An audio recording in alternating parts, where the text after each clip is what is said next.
So pretty much every quilter is going to have their own way of how they're going to ensure that their seams match up, and especially that when they have triangles that they'll also match up. When your triangle is on the top, super easy. You've got a seam line right there and it says boom, put your seam right here, and when you open it up it will be perfect. But what happens if you have a hidden triangle like we have over here? Then it's different because now you don't have that guidance. And what if it's a little off and it's not exactly at 1/4 of an inch? That certainly does make it difficult. So a couple of things that I do. First and foremost, you can see that I've ironed my seams so that they're not open. I don't mind opening the seams. Sometimes I do, sometimes I don't. But in this case, I did not want them to be open seams when I ironed them.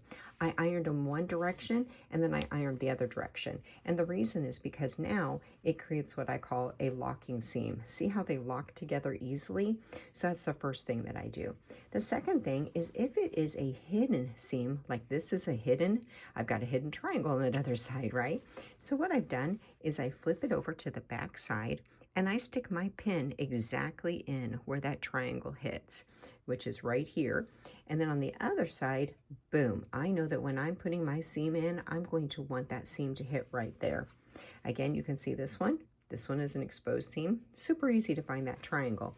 But again, over here, I've got that same little problem. It's hidden, but I want to make sure that that triangle lines up correctly. So I'm going to ensure that I put my pin right exactly here, and then I poke it through on the other side. So when I put my seam together and I'm sewing along, I'm going to make sure that that seam hits right here. So when I open it, my seams will match it perfectly.